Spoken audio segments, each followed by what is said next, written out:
Yeah, and you also just dropped the word of the past couple of months that I think everyone is now on crypto Twitter has heard about, which is this modular era, especially since Celestia launched. People hear it left and right. You also said monolithic is basically the counterpart to it.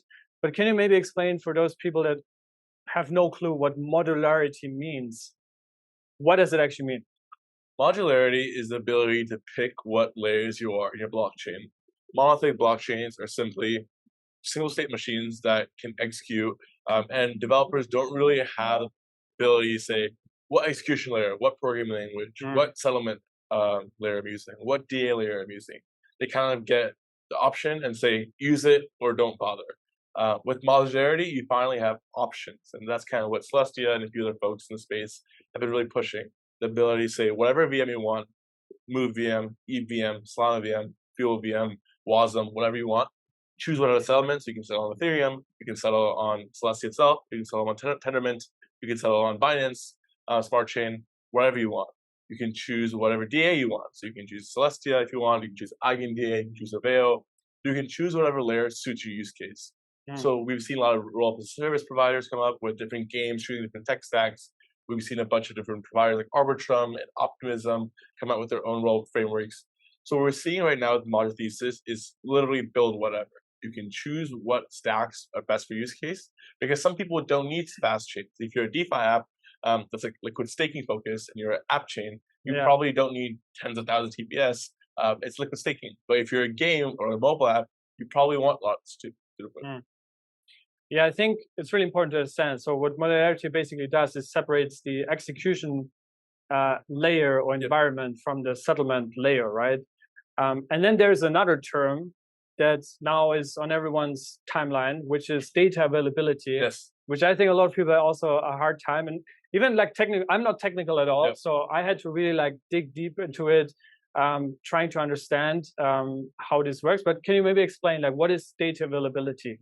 Yeah, I think for typical Ethereum data availability, it's like when you post transactions and store it on chain. Right now, you have to retrieve all the data from a full node, which is pretty expensive. Right now, if you're doing transaction on Ethereum, it can cost up to $7 to $8 in bull markets, or high usage time is like hundreds of dollars, potentially thousands. With alternative DA layers, now you can store data to like litecoins, and you don't need to retrieve the entire data. Instead, you can retrieve small pieces of data and then recover it with a time machine. So you can actually verify the data instead of retrieving the entire full node. What essentially that means is you can cut down all the costs that you see with Ethereum DA. It's around 90%, 89% of the costs with the high gas fees are due to high DA costs. So Celestia, EigenDA, these other providers provide alternative layers where users and transaction data can be stored, and you can retrieve it whenever you need it without accessing the full node, which is pretty expensive. So what you guys are building is basically a framework for the Move VM. So I think the Move is like a core component of what you guys are doing. But then you're also building blockchains, right? I just read like on your website, preparing for this a little bit as much as I could.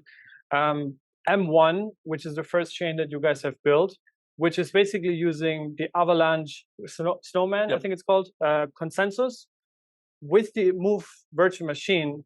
And then does it also use other components, or how does that work? Does Celestia also come into that, or how does it work? Going back a year where we started building, we were looking at what ecosystem to deploy on. And being a Rust-based VM, you only had two, maybe one real option. Avalanche had a Rust SDK, which allowed Rust-based VMs to deploy. Cosmos did have a Rust-based VM. They had Cosm Wasm, which is technically Rust-based, but we didn't have the adapters to adapt the new VMs. So we really had two options: either deploy directly in a subnet, which had out-of-the-box libraries for us to build on, or kind of build our own modules. So we had to build a Move module for Cosmos SDK, which was more difficult, but we could do it. Ultimately decided on Avalanche. They gave us a lot of support. What's really interesting about Avalanche is the Snowman consensus, which can be used not only for layer 1s, but specifically for layer 2s as well. Snowman consensus is instant finality, very decentralized, low hardware network, about 1,400 validators, where anyone can stake their native token. So for example, Move, you can stake the native token and secure the network.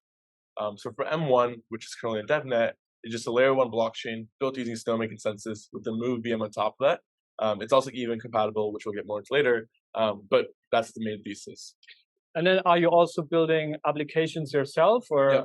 So we're focused more on infrastructure, building like kind of the underground. We're incubating and supporting projects and investing in projects that are consumer, DeFi, gaming apps on top of us.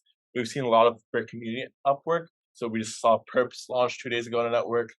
We have wallets built. We have DeFi protocols, gaming protocols. It's pretty good. So are those the verticals that you focus on? Because you said earlier, like your modularity basically allows you to optimize your environment for specific use cases, right? So is DeFi, GameFi, is those? I think we're starting off like every chain needs a good DeFi ecosystem just to bootstrap it. That's the first main focus. But I think what's really interesting is we have a great consumer angle. So a great example is Stars Arena. It was a big SocialFi app on Avalanche.